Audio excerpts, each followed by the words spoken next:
लोग सीखने वाले हैं कि आखिर गुणा कैसे करें। पिछले की 2 वीडियो में हम लोग जोड़ और घटाव सीख चुके हैं। इसमें गुणा करना सीखेंगे यानी मल्टीप्लिकेशन यानी मल्टीप्लाई।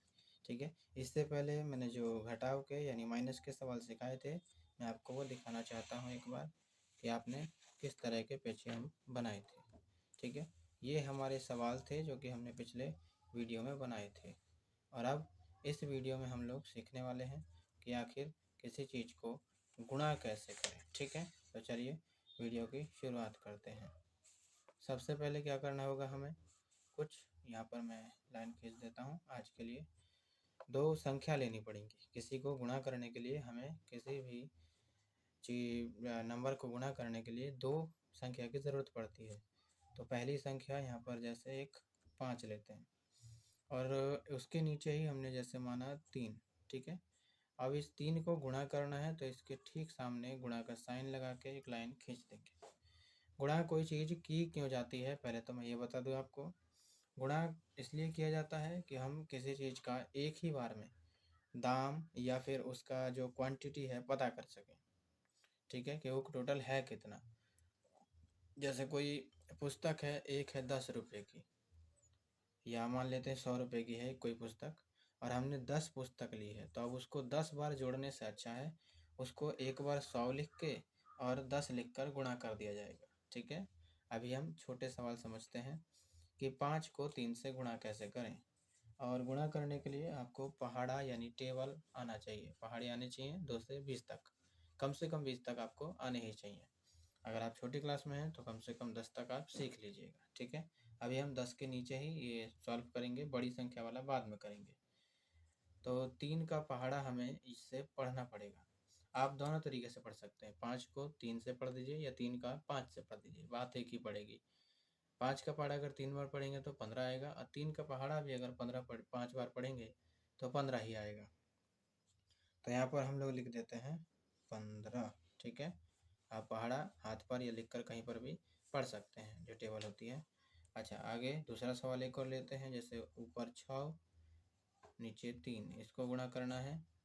तो बड़ी संख्या का ना हमेशा आप छोटी संख्या से गुणा कर दीजिए, यानी छोटे वाले पहाड़े को मत पढ़िए, बड़े वाले को छोटे वाले तक पढ़ दीजिए। ये जो 6 है यानी जो 6 लिखा है उसको नीचे 3 से गुणा करना है, उल्टा भी कर सकते हैं। तो 6 एकम 6, 6 दूनी 12, 6 3 18। 6 का पहाड़ा 3 बार पढ़ेंगे तो 18, ये लिख दिया। एक और सवाल लेते हैं समझने के लिए। यहाँ पर ले लिया 7 और यहाँ पर 2, इसको गुणा करेंगे तो अगर 2 का पहाड़ा 7 बार पढ़ेंगे या 7 का पहाड़ा 2 बार पढ़ेंगे तो 14 ही आएगा। ठीक है, ये तो रहा एक संख्या वाला।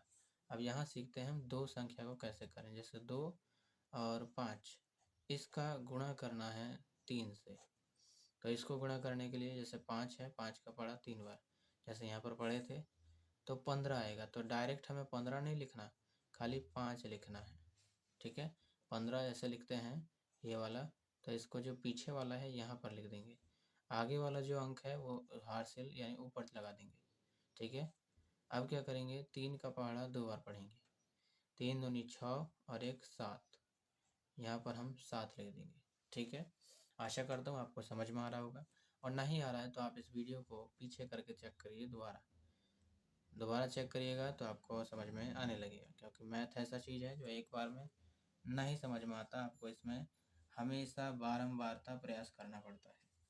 ठीक, अभी शुरू करते हैं अगला सवाल। यहाँ पर अभी लेते हैं 5 8, इसको गुणा करेंगे हम लोग कितने से, मान लेते हैं 5 से, तो 5 से करते हैं। अब 5 का पहाड़ा या तो 8 बार पढ़िए या फिर 8 का पहाड़ा 5 बार पढ़ दीजिए। 5 का पहाड़ा अगर 8 बार पढ़ेंगे तो 40 आता है। तो 40 का हम लोग 0 लिखेंगे, जैसे यहाँ पर किए थे कि एक पीछे वाले को नीचे लिख दिया और आगे वाले को ऊपर। तो अगर आप ऐसे 40 लिखें तो ये पीछे वाला नीचे लिख दिया और आगे वाला इसके ऊपर हाशिए लगा दिया। 5 का पहाड़ा 5 बार पढ़ेंगे तो 25 आएगा। 25 और उसमें 4 जोड़ेंगे।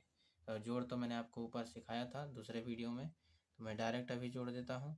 25, 25 और 4 29 यानी 29। ठीक है, यानी इसका जो आंसर है 290 है। अच्छा, अभी अगर ऐसा सवाल आए 1 0 यानी 10 को गुणा कीजिए 5 से, तब कितना आएगा। जैसे 5 का पहाड़ा ऊपर जो कोई था उसको तो आप कर लेते थे, 5 का पहाड़ा अगर 0 बार में पढ़ेंगे तो कितना आएगा। क्या 5 लिखे हैं यहाँ?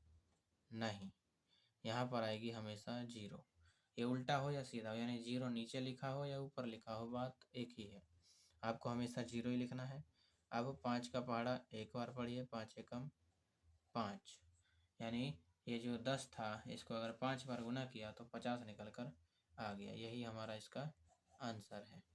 अगला एक और लिखते हैं, जैसे इस बार 100 लिखते हैं। जैसे 100 रुपये की कोई वस्तु है और हमने 5 वो खरीदी है, ठीक है। अभी जैसे पुस्तक का बोला था मैंने, मान लेते हैं कोई एक बुक है जो कि 100 रुपये की है और उसमें से हमने 5 बुक खरीदी हैं। एक पुस्तक 100 रुपये की है और 5 ली हैं, तो उसका अब दाम बताना है। तो ऐसे ही गुणा कर देंगे, 5 को करेंगे 0, फिर 5 को करेंगे 0 से, फिर 0, फिर 5 को 1, यानी 5 का पड़ा एक बार तो 500, ठीक है। एक और सवाल लेते हैं, फिर मैं आपको होमवर्क ले दूँगा। बड़ी वीडियो नहीं बनाएंगे, ज़्यादा ही लंबी हो जाती है वीडियो। जैसे अभी लेते हैं 2 3 और 4, इसको गुणा करते हैं 5 से। बार बार 5 से इसलिए बता रहा हूँ कि आपको आसानी होगी करने में। आप 6 से, 7 से, 8 से, 12 13 जितना भी आपको पहाड़ा आता हो उस हिसाब से आप कर सकते हैं। 5 की गुणा 4 में करेंगे तो 5 का पहाड़ा 4 बार पढ़ना पड़ेगा तो 20 आएगा।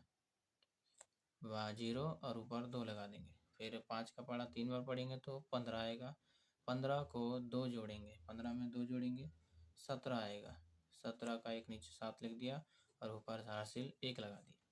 5 का पहाड़ा 2 बार 10 आएगा और 1 11 आएगा, ठीक है।